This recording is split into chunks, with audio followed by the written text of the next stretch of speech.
digamos que um streamer já é uma vida fora de padrão. Viver de CS já é fora de padrão.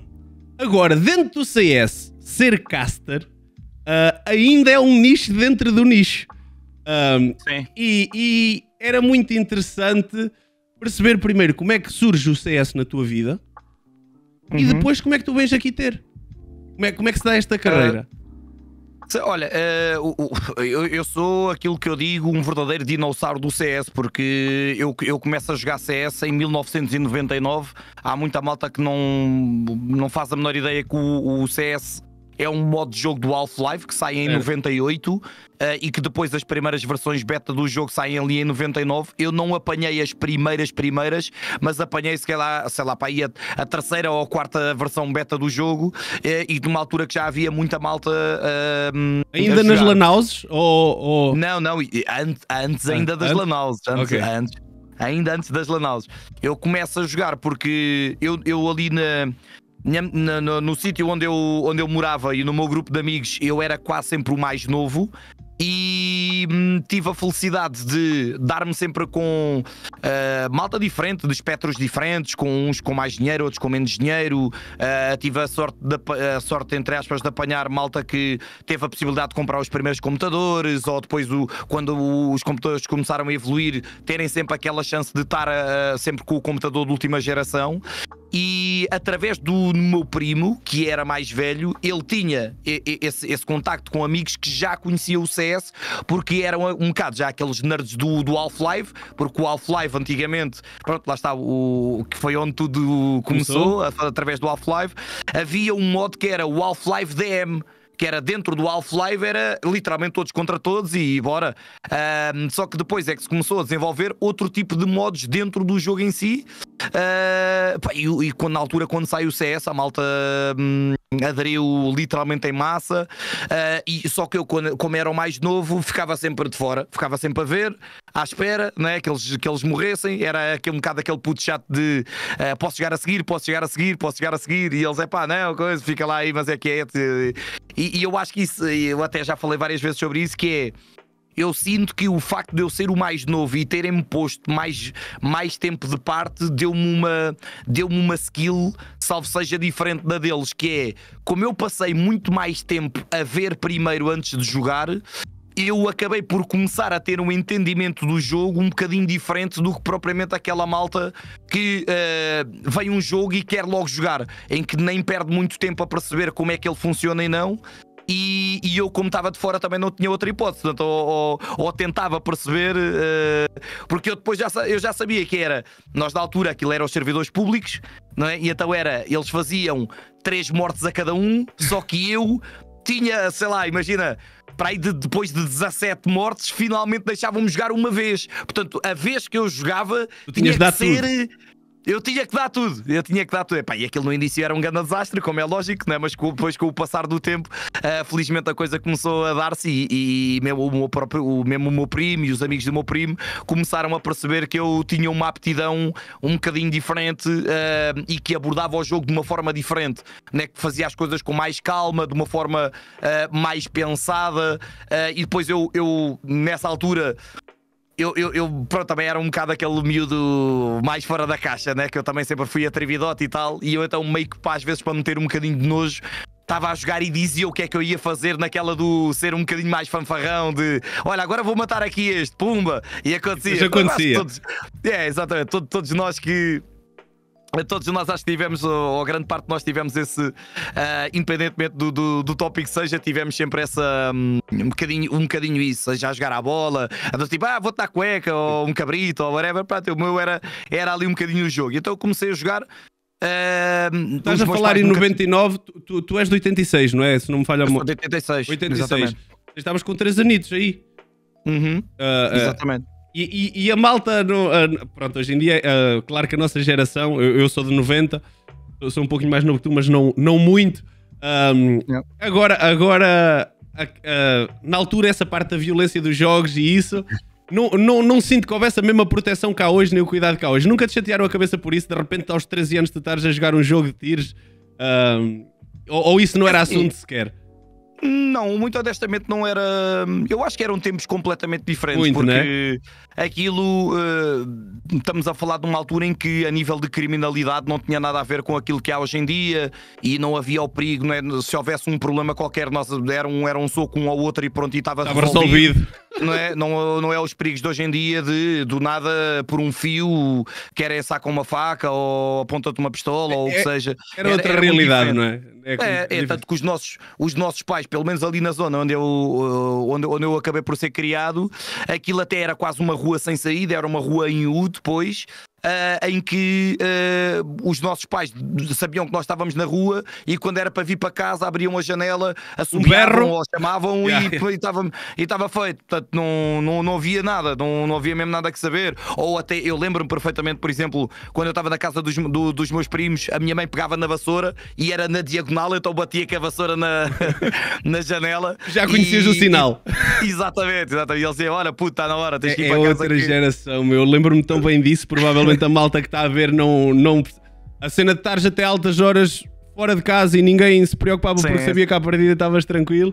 Não, e mais que nós era quando nós jogávamos à bola o dia todo, não é? Ou quase o dia todo. E vizinhos, quando o sol baixava, iam propositadamente ligar as luzes do carro para nós continuarmos a jogar à bola.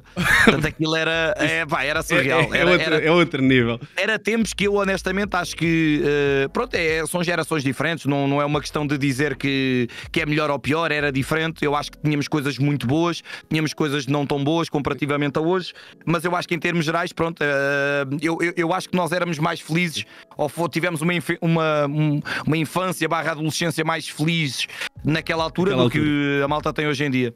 Mas também é estar-te a ouvir e estar-me a bater aqui a nostalgia, por isso é que desculpa ter-te interrompido, porque nada. É aquela cena de era mesmo assim e hoje é impensável. Pronto, então tu estavas nessa altura em que quando tinhas a oportunidade jogavas e começaste a ter algum jeito e de repente isso escala ou como é que se dá o salto? Começamos a jogar mais. O meu primo, lá está, que é mesmo nessa altura, o meu primo não tinha computador também na casa. Eu durante os primeiros anos nunca tive computador em casa, tanto que os meus 3 primeiros anos a jogar competitivamente eu não tinha computador em casa, mas nessa altura era quando já havia as LAN houses e eu ia até às LAN houses. Mas eu começo principalmente a ter a melhorar um bocadinho a minha própria skill na casa do meu primo, que era o familiar que também passava mais tempo comigo. Nós éramos unha e carne, era mesmo inseparáveis, apesar de termos ali uma pequena diferença de idades. Não deslargávamos mesmo por nada e ambos tínhamos essa paixão ao jogo. E pronto, e foi a partir daí que a coisa se desenvolveu. Depois eu começo a ver o meu primo a entrar numa equipa, o resto da malta que nós conhecíamos já tinha uma equipa. Nós tínhamos 2 dos nossos amigos jogavam em algumas das melhores equipas portuguesas já naquela altura. E eu tenho um bocado aquele pensamento de eu também quero alcançar este nível porque eu acho que consigo chegar lá. Porque por aquilo que eu me estou a desenvolver tão depressa e eu vejo que estou quase a apanhar aquela malta que já está a jogar há um bocadinho mais tempo. Não era muito mais tempo porque o jogo não tinha saído assim há tanto tempo quanto isso. Exatamente, mas era... Mas pronto, foi um bocadinho nesse do acreditar que se calhar também posso ter esta mesma capacidade porreira para jogar e sei lá o futuro, porque naquela altura nem se pensava em ser jogador profissional, era jogar para estarmos junto com os nossos amigos ou arrebentar os nossos amigos, não era um bocadinho... Tu tens assim alguma memória de algum torneio que para ti foi marcante ou de quando é que tu pensaste assim, estou mesmo num nível, eu consigo. Quando é que dá esse clique na tua cabeça do ok, estou a jogar, depois tu tens aquela expectativa de vou ver esta malta e eu acho que consigo chegar lá. E quando é que tu sentiste que chegaste lá? Olha, as minhas primeiras memórias acabam por ser relativamente a uma LAN house que era a Útil Posto, que foi a primeira grande LAN house em Lisboa, que era numa... Acho que aquilo é a Rua das Pretas ou Avenida das Pretas, que é ali uma paralela à Avenida da Liberdade. E que eu senti que estava realmente preparado. Porquê? Porque eu, como não tinha computador em casa, eu ir jogar uma LAN house para mim era um dia normal. ao contrário daquilo que era o resto do pessoal que estava habituado a jogar em casa, yeah. e ali estava num ambiente um bocado estranho. E então eu pensei, eu tenho uma clara vantagem relativamente a esta malta. Primeiro porque eu sou... eu gosto de gritar. Eu sempre fui aquele jogador super emotivo, de eu matava-te e gritava e ofendia e fazia 30 por uma linha. Portanto, como eu tive sempre essa educação um bocadinho mais de rua, era mais arruaceiro, era mais emotivo, acabava o jogo e depois estava tudo bem, mas durante o jogo eu ofendia-te pesado, sempre, enquanto eu não te ganhasse. Há imagens disso? Há registros disso? Como é que é, rapazolas? Só uma pequena pausa, já voltamos para o vídeo, só para vos pedir para deixar o vosso like, subscrever e, se puderem, seguir nas redes sociais Bruno Mestre com 0 no lugar do O. Agora, vamos voltar para o vídeo. Não há, porque eu deixo de jogar em 2007, numa altura em que não há assim tantos registros relativamente a isso. Mas devia lógico ser... que se tu perguntares à malta que jogava comigo naquela altura, eles vão todos dizer que mais ou menos como é que eu era. Hoje em dia quem te conhece deve ser engraçado ter umas imagens tuas a fazer um trash talk desses, devia ser muito bonito isso aparecer por aí. Sim, eu não era o pior, mas eu jogava sim com isso, jogava com o psicológico dos adversários, porque lá está, tudo o que seja desporto, o psicológico acaba por ser super importante. E como eu te disse, como eu tive muito tempo antes de começar a jogar a observar, mesmo nas LANs aconteceu a mesma coisa, porque quando se dá o aparecimento das LAN houses, naquela altura os melhores jogadores eram todos bem mais velhos do que eu, mas eu, como era mais miúdo, eu ia testando, eu ia tentando fazer aquelas apalpadelas do perceber como é que eu consigo mexer com eles.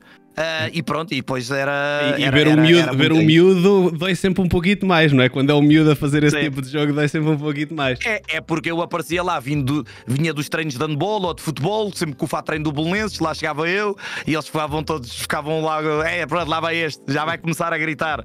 E eu, pronto, só que o problema é que eu gritava, mas acabava por matá-los, não é? Ou seja, eu partia-me sempre a rir e depois havia sempre aquela coisa de tentar inverter um bocadinho o bico ao prego, não é? Que ele está, se o matarmos mais vezes, ele lá pode implodir. Só que nunca foi muito a minha onda de implodir, que é tanto por cima, por baixo, agora vou gritar até ao fim e vamos embora. Sempre. Tu estás a falar e eu estou-me a lembrar de alguns jogadores que nós associamos a isso. Mas e nessa carreira, lá está, como tu dizes, era outra geração, era outro CS, era outra vida. Nessa altura era impossível viver disso, não é? Tu nunca como jogador, não dava para viveres disso. Certo, tanto que nós a malta da comunidade mais antiga, não é? Os OGs, né? Como a malta diz, nós acabámos por abraçar todos imenso o Fox por causa disso, porque o Fox acabou por ser o único, apesar de ele ter começado a jogar um bocadinho de tempo depois de mim, né? Como o Zorlak, acho que o Zorlak foi para aí 1 ano depois de mim, o Fox foi uns meses depois de mim. Nós todos abraçámos imenso a causa, salvo seja do Fox, porque ele foi o único que conseguiu continuar com o sonho que todos nós tínhamos, porque lá está, eu deixo de jogar em 2007, o primeiro contrato profissional do Fox é em 2009.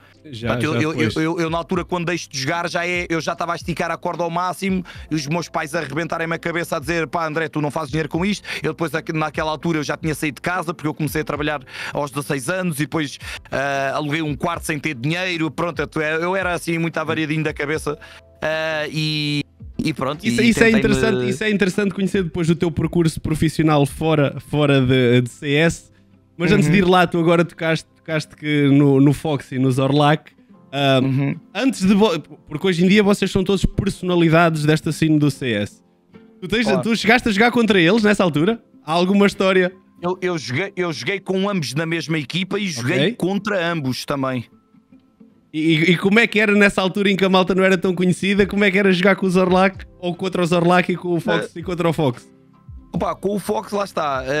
Eu tenho muitas. Eu ainda tenho muitas boas memórias falando agora mais direcionado ao Fox, porque nós somos do mesmo ano, somos ambos de 86. Ele começou a jogar um bocadinho de tempo depois de mim, e eu, como apanhei aquela fase em que ele ainda se estava a tornar jogador antes dele entrar para a melhor equipa portuguesa, que na altura era os HS. nós chegámos a jogar juntos, acho eu, no ZNK, se não estou em erro. Epá, não sei se ele ainda se lembra, mas ele lembra certamente que eu passava várias temporadas fora de casa. Então uma das coisas que fazia muito era eu ia até à casa do Fox e ficava lá, por exemplo, 1 mês, 2 meses a só jogar CS, e depois lá em Guimarães havia uma data de lan house, então aquilo era mesmo muito fácil estarmos constantemente a jogar, e eu sempre tive muito essa ligação, principalmente à malta do Norte. Pela minha maneira de ser, creio eu que é principalmente por aí. A malta do Norte sempre me, não só, mas principalmente a malta do Norte abraça-me, entre aspas, de uma forma um bocadinho diferente. Quando vieres cá a ver a pita, que nós marcamos qualquer coisa. Já fui umas quantas vezes. Eu sei. Não falta nada de moliceiro. Eu vou-te acompanhando. É muito engraçado porque, imagina, já hoje em dia os esportes ainda são vistos, principalmente pelas gerações mais velhas, com algum preconceito, no sentido em que isso não é profissão, isso nunca vai dar nada. Imagina, se eu hoje já vejo isso, ou ainda vejo isso, que as coisas têm a dimensão que têm, eu imagino tu estares a dizer que fazias disso, que ias para a casa do Fox, que tu és da zona de Lisboa, ele é de Guimarães, ires lá para cima meses e estares só dedicado a isso. Como é que a tua família via isso, pá? Como é que tu disseste que chegou-se aí um ponto que eles disseram, André, tens que começar a trabalhar, mas tu acreditavas nisso, tu estavas a investir horas nisso. Como é que era essa relação familiar com a tua família, e tu explicares como é que isso funcionava e quais eram os teus objetivos? Como é que isso era? Assim, como é lógico, foi sempre muito complicado, não é? Porque naquela altura, lá está, como eu era aquele miúdo rebelde que gostava, meio que era um bocado frustrado com a vida, derivada, pronto, a alguns problemas da vida, cada um com os seus, como é lógico. Eu acabava por me refugiar muito também no CS, porque eu sentia que era mais fácil as pessoas encontrar, não era encontrar, era entenderem-me. Eu sentia-me mais enquadrado juntamente com a malta. Primeiro porque, como lá está, o CS no início era muito diferente, porque ninguém quase se conhecia. No início ninguém se conhecia pessoalmente, era tudo pela net, e muitas das vezes nem ouvíamos a voz da outra pessoa, porque era tudo pela QuakeNet, era tudo escrito, não é? Cada torneio era quase como se fosse, sei lá, um convívio, era quase como se fosse uma gala no início, que é do tipo, aí tu é que és o não sei quem, aí mano, eu é que sou, mano, aí vou jogarmos juntos para a bué da tempo. Temos bué de horas a jogar juntos e eu nunca te vi. Exatamente. E depois era aquela do, como não havia os fones bacanas, ouvíamos a família de fundo a mandar vir, né? A mãe, o pai, a irmã, tudo, o cão a ladrar, epá, então aquilo era completamente diferente. Mas sim, a minha família nunca, o meu pai, pá, nunca foi a favor, né? O meu pai sempre foi mais rígido, e ele dizia, pá, passas demasiado tempo no computador, isso não traz nada, só te dá cabo da saúde. E porque o meu pai, apesar de não me apoiar muito no desporto, porque eu sempre pratiquei desporto desde novo, desde muito cedo, comecei nos esportes de combate muito cedo, porque achavam que eu era hiperativo, e depois joguei à bola, jogava handball, jogava futebol em simultâneo do Belenenses, pá, fazia tudo. E eu acho que foi maioritariamente por aí que o meu pai também ficou um bocadinho mais alerta, que é, o miúdo passava o dia todo na rua, e quando saía da escola ia para o treino, né? Saía do handball, ou um dia era futebol, outro dia era handball, e agora está sempre em casa. E quando ele, isso já mais para a frente, porque no início ele via-me na rua, mas ele não sabia que eu estava a ir para a casa do meu primo ou para uma lan house. Ele achava que eu estava a jogar a bola na mesma, mas eu na realidade já estava a jogar CS, não é? Tanto que eu até já contei essa história em stream, porque eu depois, quando eu estou já em Carnaxide, ou seja, na minha preparatória, eu tinha que apanhar um autocarro para a escola, e a minha mãe via-me apanhar o autocarro, só que é muito longe e ela não via qual era o número do autocarro. Então ela achava que eu ia para um sítio que era, pronto, nós estávamos em Carnaxide, ela pensava que eu ia para Linda a Velha, mas na realidade eu ia para o Marquês de Pombal, ia para Lisboa, porque eu ia para a lan house. Não é? Porque eu depois, na lan house, como eu não tinha computador em casa, o que eu fiz foi, pá, amigos, eu limpo o chão, eu faço o trabalho do bar, o que vocês quiserem, deem-me só horas para jogar. E eu só quero jogar. E então ficava lá, às vezes, à espera do tipo, se alguém precisasse de alguma coisa, queres comer? Mas não há problema, eu vou-te buscar um coração ao Pingo Doce. Mete-me só 1 hora. Pá, eu fazia tudo. Para jogar eu fazia literalmente tudo. E pronto, e continuou. E a malta chamava-me maluco, mas pronto, olha, hoje em dia estamos aqui. Tentando perceber um bocadinho a cabeça desse Muxa nessa altura, que nessa altura não havia referências, não é? Nessa altura... Sim. Quer dizer, havia mas era como jogador, claro. Certo. Mas o que eu quero tentar perceber nessa altura é onde é que tu achavas que podia chegar, porque é assim, tu estavas a dedicar tantas horas a isso, tu estavas a perceber que a vida estava a andar, não é? Os teus pais não percebiam tão bem a cena de tu estares tantas horas. O que é que tu vias naquela altura? Onde é que esse Muxa pretendia chegar com aquelas horas todas e com aquele investimento todo? Era só um passatempo ou tu tinhas um plano na tua cabeça de ir chegar a algum lado? Eu não tinha plano nenhum. Eu acreditava piamente que o jogo tinha tudo para no futuro ser uma coisa grande. Eu sempre acreditei nisso. Sempre. É lógico que eu não tinha a certeza de nada, mas eu acreditava piamente que, tendo em conta que eu vivi as várias versões do jogo, vi o desenvolvimento do jogo e aquilo que eu ia sentindo dentro da scene nacional e principalmente internacional, né? Porque a nossa referência é, deixa ver o que é que lá fora acaba por ser feito, né? E então, quando começou a sair, quando veio a primeira transferência de uma equipa para a outra, nós, espera aí, transferências? Que é isto? Contratos, jogadores profissionais, jogadores que vêm da Suécia para Portugal, que na altura que até depois é o super torneio em que o Fox brilha contra os SK, né, na altura. E para aquilo para mim, eu assim, pera lá que isto, eu não sei aqui qualquer coisa, chegar, mas isto tem aqui alguma coisa e eu acredito que isto possa desenvolver. Portanto, eu sempre tentei sobreviver dentro das minhas possibilidades a arrastar o máximo tempo possível dentro do jogo, seja de que maneira fosse. Como é que é, rapazolas? Se chegaram até ao fim, por favor, subscrevam, deixem o vosso like e sigam Bruno Mestre com 0 no lugar do O em todas as redes sociais. Para vocês não custa nada, para nós é uma grande ajuda. Até ao próximo vídeo.